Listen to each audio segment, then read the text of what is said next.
Nasabat ng mga operatiba ng Bureau of Customs ang tinatayang 21.4 milyong halaga ng shabu at kush o high-grade marijuana mula sa mga inabandonang package sa Central Mail Exchange Center sa Pasay City. Ang nasabing kargamento ay nadiskubre noong December 15 matapos ang masusing inspeksyon sa 5 unclaimed parcels na nagmula pa sa ibayong dagat ngunit hindi kinuha ng mga consignee nito.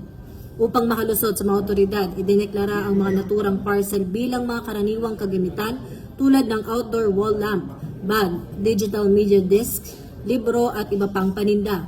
Gayunpaman dahil sa alertong pagbabantay ng BOC, nabigo ang pagtangkang pagpupuslit ng mga ilegal na droga sa bansa. Ang tagumpay na ito ay bahagi ng mas pinalakas na kampanya ng pamahalaan laban sa pagpasok ng kontrabando sa pamamagitan ng mga mail delivery service hubs.